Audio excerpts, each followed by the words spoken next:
Fala galera, que diz que neon inércia é aquele neon comum criado a Artemia, aqui é o Will. E aqui é o Rodrigo, o neonzinho, nada junto com as baleias pra comer crio. Exato. Exatamente. E hoje a gente vai falar sobre vários assuntos que são todos englobados num só, que é se as lojas no Brasil elas são realmente culpadas pelo preço, o aquarismo não é o mais fácil e nem o mais barato, e sobre coisas que estão acontecendo na política relacionada ao aquarismo e coisas que ainda precisam acontecer. Iniciando, basicamente, essa questão das lojas serem culpadas pelo preço. Isso tem fatores determinantes, tá? Não é toda loja que é cara, não é todo o preço que realmente é caro, porque às vezes se tu botar no papel, realmente não é um produto caro, dependendo muito do produto em si. Mas o porquê que a gente vem com esse assunto de, as lojas são culpadas pelo preço? Um ponto é aquele, vocês só falam de produto caro, que mandaram uma mensagem pra gente falando. Exatamente. Um dos casos é que a gente vê muita gente reclamando, mas as lojas são muito caras, as lojas não fazem o aquarismo crescer porque o produto é muito caro, e, enfim, só querem lucrar, e não é bem essa a verdade em grande parte das lojas. Claro, a gente sabe que tem muita gente aí que cresce o olho grande, né, bota uma porcentagem absurda. O pessoal que vende aí Farlovela 60 pila, a gente tá de olho em vocês, hein? Não, o pessoal que vende um produto, vamos dizer assim, que custe 30 reais, os caras botam 60, 70 reais e não se dão conta que hoje cliente só não compra na internet muitas vezes por comodidade, ou por um atendimento decente, alguma coisa que realmente vai fixar aquele cliente naquela loja, porque hoje é simples, se tu tem informação, se tu tem uma base forte, tu vai buscar na internet. É uma opção válida. E a questão, pessoal, que a gente tá falando sobre isso, é porque realmente, fala assim, o aquarismo é caro, as lojas de aquarismo, elas cobram muito caro. Na sua grande parte, não é bem uma realidade, tá? Não é uma verdade isso. Porque o Brasil é um país que, infelizmente, tem muitos impostos. Absurdamente muitos impostos. E as lojas, elas tendem muitas vezes a manter preços mais baixos, justamente para concorrer com a internet, concorrer com outros lugares. Agora tu tem...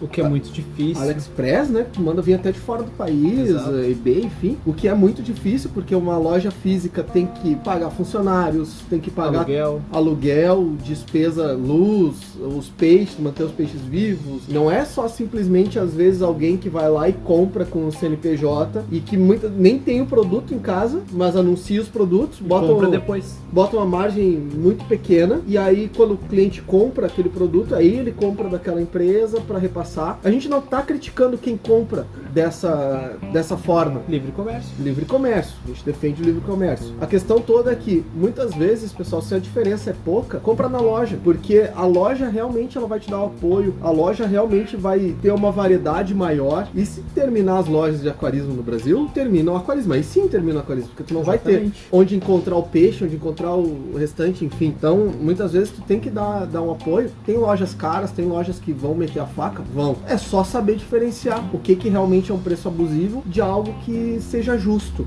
E aí a gente entra nesse segundo assunto, que é o aquarismo, ele não é o mais caro, e ao mesmo tempo o aquarismo, tu não pode fazer o aquarismo ser o mais fácil ou o mais barato. Os dois extremos estão errados. O mais fácil e o mais barato não batem. Exatamente. O aquarismo, ele é o correto, ele é o de maior qualidade. Uma coisa é tu falar assim, eu não tenho dinheiro. Realmente, minhas contas todas fecharam, me sobrou, sei lá, 12 reais e eu preciso fazer a troca de água do meu aquário, e eu vou lá na loja, eu vou lá numa empresa, sei lá, e, cara, eu só tenho dinheiro pra comprar aquele condicionador intermediário. Beleza, tu realmente não tem dinheiro. Exato, compre. Outra coisa é o que acontece muito, em muitos lugares que eu vejo, entra a pessoa, sei lá, 3, 4 pessoas da família, comendo aquele sorvete caseiro que custa 15 reais a casquinha, sabe? Exato. E o cara chega e fala assim, 20 reais o condicionador? Mas isso é muito caro. Algo que vai te durar 3 meses.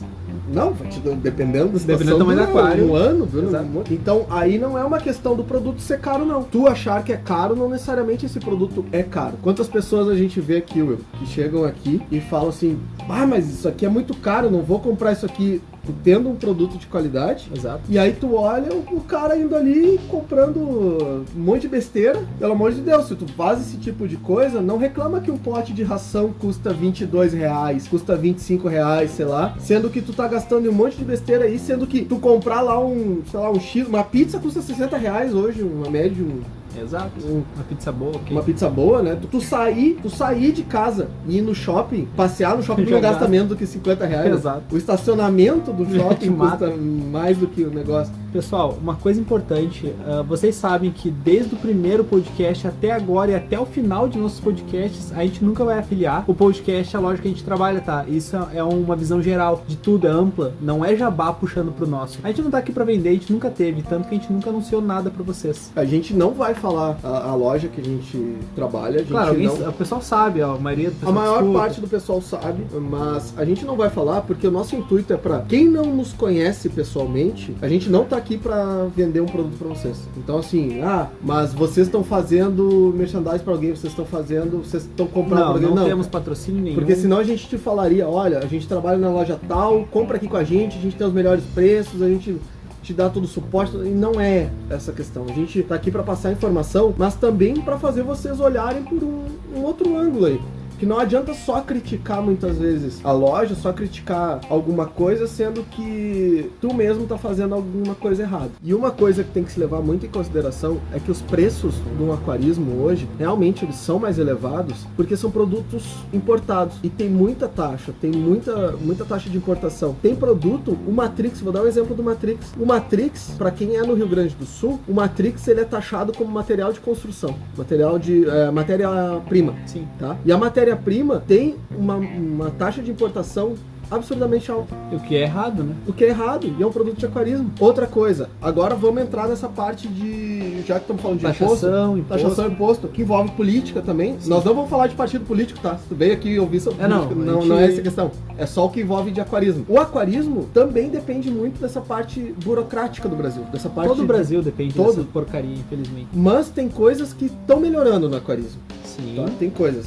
Um exemplo, pessoal. Saiu uma normativa no dia 17 de abril, agora, de 2020 mesmo, onde foi absurdamente ampliado o número de espécies que pode-se coletar na natureza para poder se comercializar, para fins de aquariofilia mesmo, para ornamentação de aquários. Exatamente. Antes existia uma lista no Brasil, que basicamente a lista definia o seguinte: esses peixes que estão na lista aqui são permitidos. O restante dos outros peixes, todos eles são proibidos. Hoje se inverteu isso, tá? Hoje nós temos uma lista de proibidos e o restante, todos eles estão permitidos. E isso é um leque enorme. Isso é um leque enorme, principalmente no Brasil, na Amazônia, que a gente tem peixes sendo descobertos para comercialização, né? Não sendo descoberto a espécie nova, sim, mas peixes sendo descobertos para comercialização, peixes que estão começando a agregar valor no aquarismo. Uma infinidade de peixes que antes simplesmente eles não eram permitidos a comercialização porque eles não estavam numa lista de permitidos. Exato. E isso abre um leque para o aquarismo muito bom. Outra coisa, a extinção da GTPOM para transporte, que é a guia de transporte. Isso era um problema para quem não aumentava o custo e o tempo de transporte absurdamente. Quando uma loja fazia um pedido ou um cliente fazia um pedido, tu tinha que ir no local, emitir a GTPOM, fazer todo... É pelo IBAMA, né? Exato, e tu tinha todo um processo a ser feito que o custo, muitas vezes a GTPOM era muito mais cara do que o preço do peixe. Então não valia a pena. Exatamente. Então hoje caiu também isso. Existe uma associação lá em Brasília que é de aquarismo. Essa associação, ela tá fazendo com que os políticos brasileiros olhem com outros olhos para a aquariofilia. Eles estão começando a ver que a aquariofilia, ela tem um potencial muito grande no Brasil e ela deve ser tratada com respeito. Não somente como um peixe de corte ou peixe de qualquer outro tipo. Era muito injusto as pessoas verem, principalmente o pessoal do norte aí vai entender bem o que eu tô falando. Era muito injusto tu saber que era proibida a venda de aruanã. Exato, um peixe lindo. Um peixe lindíssimo. E tu ia no mercado de peixe no norte e tu conseguia aruanã por 10, 15 reais o filé limpo pronto pra tu fazer assado, sei lá. Exato, e não podia vender por 800.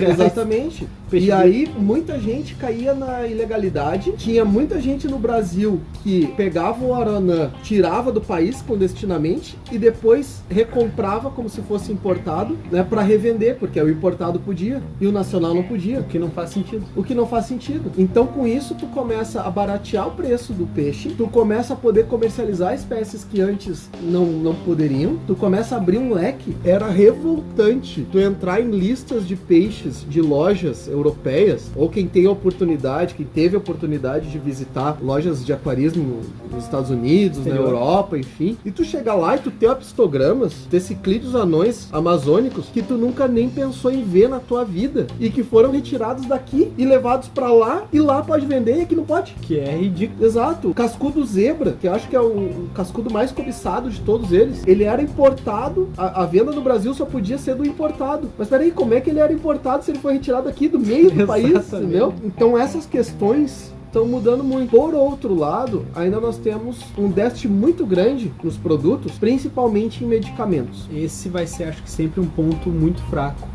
do aquarismo aqui no Brasil. Exatamente. Enquanto não for liberado os medicamentos, e aí medicamento é um pouco mais complicado, porque o medicamento ele não passa só pelos ministérios normais, que passa, por exemplo, uma ração, uma coisa assim, porque ele passa pela Anvisa também, porque tu tem que ter todo o controle de qualidade, tem que ter o controle, análise química, enfim. Não que a medicação não tenha. Não que a medicação não tenha. Só que o problema no Brasil é burocracia. Um exemplo é que a Siquem está há mais de 10 anos lá esperando a liberação da Anvisa para entrar com medicamento no Brasil. E vai ficar mais 10. E vai ficar mais 10, porque ou não molhou a mão da pessoa certa, ou... mas simplesmente eles não vão fazer isso, porque isso não é correto. Isso não é o certo de qualquer país sério. Ninguém deve ter que entrar no jogo... Subornar alguém para poder... Exatamente, para poder trazer algo de qualidade para o próprio mercado interno. Então, medicamentos é algo que é fantástico. Tu tem medicamentos da cera que são, assim, ó, absurdamente bons. Realmente. Então, acho um dos melhores medicamentos do mundo são os medicamentos da cera. Medicamentos da Siquem são bons pra caramba também. Tu tem a Aso, que é uma linha... A Aso, que agora é vendida no Uruguai. Sim, é vendida no Paraguai aqui. O cara vai ali na fronteira e compra a Aso. Exatamente. É uma vergonha. Então, tu como aquarista, eu posso te dar um conselho. Se tu quer algum remédio desse, tu pode trazer. Tu pode comprar no eBay, tu pode ir ali no Paraguai comprar. Se tu for viajar, tu pode trazer. Claro, não grandes quantidades. A gente não tá recomendando o tráfico de remédio. Daí seria complicado. E nem pra tu revender isso, tá? Porque isso não é permitido. Pra uso próprio. Traz um frasquinho ali pros teus peixes e tudo mais. Agora, é uma vergonha a pessoa física poder comprar e uma loja não poder importar. Não poder importar e trazer pra revender. Algo que a gente sabe o quanto a gente pena aqui no Brasil com medicamentos de baixa qualidade, medicamentos insuficientes, que às vezes vão demorar pra agir e nisso a gente já perdeu um peixe. Exato. E algo que poderia ser resolvido. Aí a gente tem que ficar só nos basicão, que é no caso dos álcool, Ict, Aqualife, Bacter, é basicamente água o que benta, tem. sal grosso e alho. Exatamente. Então, pessoal, esse foi um podcast mais de crítica, mais falando coisas que envolvem o aquarismo também, e não necessariamente do aquário em si. Quase um desabafo. Né? Vamos desabafar, com certeza. Basicamente, acho que é chato fazer um podcast assim, mas a informação vocês têm que saber o porquê. Vocês têm que saber o que acontece muitas vezes nos bastidores, né? E agradeço quem ouviu até aqui. Muito obrigado. E eu fui. Então, galera, muito obrigado por estar aí com a gente em mais um desabafo que a gente mete pau nesses caras que não ajudam o aquarismo. E eu quero agradecer a todos que estão ouvindo, porque tá muito legal as mensagens no Instagram, as do WhatsApp do pessoal que nos acompanha e as do e-mail. Então, pessoal, por favor, qualquer dúvida, crítica, sugestão, manda um e-mail lá, aquarismobizarro@gmail.com, ou segue no Insta, o Aquarismo Bizarro. Feito!